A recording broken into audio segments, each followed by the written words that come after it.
Read to shaper shaped. Shaper એટલે ઘડનાર અને શેપ એટલે ઘડાઈ ગયું. એ ઘડનાર શું કર્યું છે? ઘડાઈ ગયું. અહીંયા આપણે એવું છે, એક્સપિરિયન્સ મેક્સ મેન પરફેક્ટ. માણસને અનુભવથી માણસ ઘડાઈ જાય, આપણે ગુજરાતીમાં એવું કહીએ છીએ. તો અહીંયા પણ એવું આ જે પોયમ છે એ હરીન્દ્રનાથ ચટ્ટોપાધ્યાય લખેલી છે. એ કવિ પણ એમ જ કહે છે કે હું પણ ઘડતા ઘડતા કોઈ પણ વસ્તુ ઘડતા ઘડતા શું થાય છે? ઘડાઈ ગયા છે. તો હવે આપણે સ્ટાર્ટ કરીએ. In days gone by I use to be. કે એ દિવસો ગયા એટલે કે ભૂતકાળમાં હું a potter who would feel. ભૂતકાળમાં હું એક કુંભાર હતો અને ફીલ એટલે માનતો હતો કે હિઝ ફિંગર્સ એટલે કે મારી આંગળીઓ એટલે કે તેની આંગળીઓ, મોલ્ડ મોલ્ડ એટલે આકાર, ઘાટ આપવો, ધ એલ્ડિંગ એટલે કે વાળીને ઘાટ આપી શકાય, ક્લે એટલે માટી. મારી આંગળીઓથી માટીને હું શું કરતો હતો? ઘાટ આપતો હતો. અને to patterns on his wheels. Patterns એટલે જુદી જુદી ડિઝાઇન કરતો હતો. ઓન હિઝ વ્હીલ્સ ચાકડા પર જુદા જુદા ઘાટ આપી શકું છું. But now through wisdom lately won. પરંતુ હવે પાછળથી, લેટલી એટલે પાછળથી, વિઝડમ એટલે ડાપણ, વોન હવે મને પાછળથી ડાપણ એટલે સમજ આવ્યું અથવા જાણ્યું. ધેટ પ્રાઇડ હેઝ ડાઇડ અવે. પ્રાઇડ એટલે ગર્વ, કે મારો એ ગર્વ શું થયું છે? ડાઇડ અવે એટલે ઉતરી ગયો છે. આઈ હેવ સીઝડ. સીઝડ એટલે અટકી જવું. To be the potter. હું કુંભાર એટલે કે ઘડવૈયો મટી ગયો છું, અટકી ગયો છું. And have learned to be the clay. અને માટી બનવાનું શીખી લીધું છે. તો શું કહે છે? ભૂતકાળમાં હું કુંભાર હતો અને માનતો હતો કે મારી આંગળીઓથી હું જુદા જુદા ઘાટ આપી શકું છું અને ચાકડા પર જુદા જુદા ઘાટ આપું છું, જુદી જુદી ડિઝાઇન બનાવું છું. પરંતુ મને પાછળથી ડાપણ પ્રાપ્ત થયું અને પાછળથી સમજ પડી અને મારું આ ગર્વ ઉતરી ગયું કે હવે હું ઘડવૈયો મટી અને માટી બનવાનું શીખી લીધું છે. In other days. અને ગત દિવસોમાં એટલે કે ગયેલા દિવસોમાં I use to be a poet through whose pen.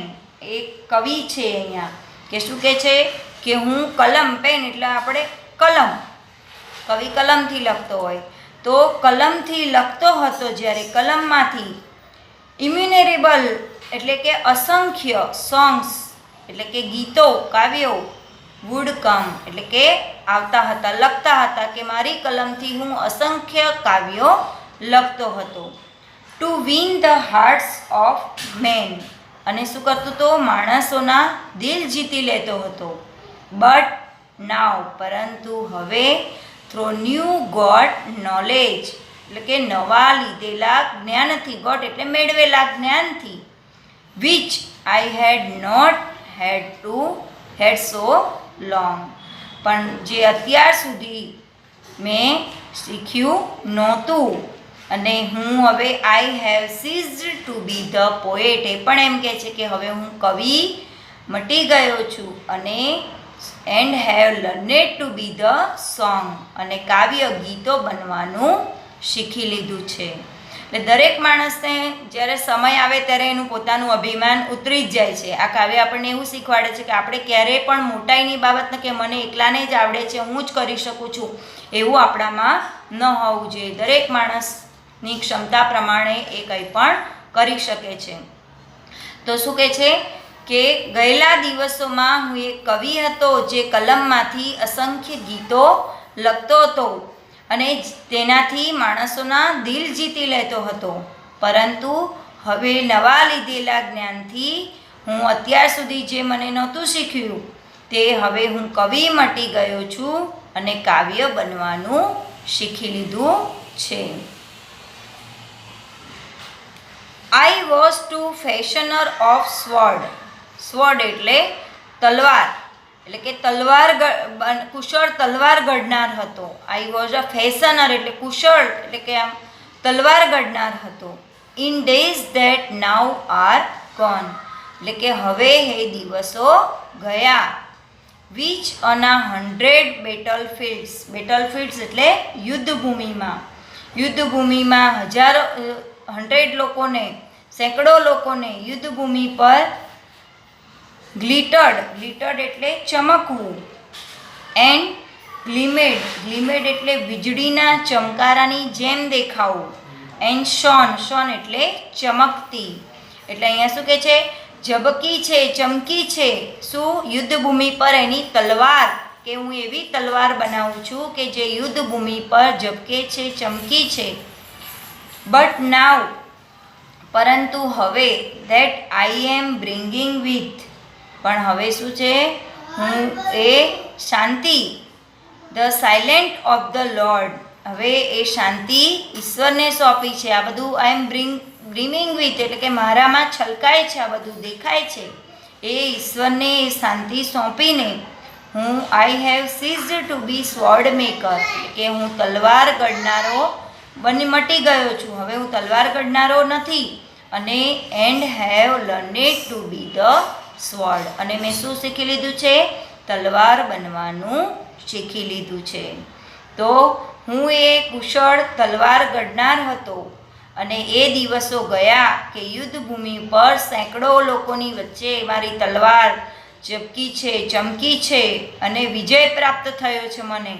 પરંતુ હવે એ મારામાં છલકાય છે, અને ઈશ્વરની એ શાંતિ હું જે છે એ હું તલવાર ગઢનાર મટી ગયો છું, અને મેં તલવાર બનવાનું શીખી લીધું છે. ઇન બાયગોન ટાઈમ્સ, એ દિવસો વીતેલા વર્ષો ગયા. I use to be a dreamer who would hull એટલે કે ફેલાવું, કે મારા સ્વપ્નમાં રાચતો હતો, સ્વપ્નમાં ફેલાતો હતો. On every side and insolence એટલે ગર્વ, કે મને ફક્ત ગર્વ હતો એ બાબતનો.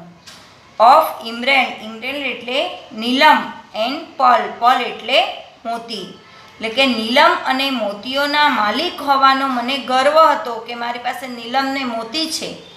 બટ નાવ, પરંતુ હવે, ધેટ આઈ એમ નીલિંગ એટલે ઘૂંટણીએ પડું છું.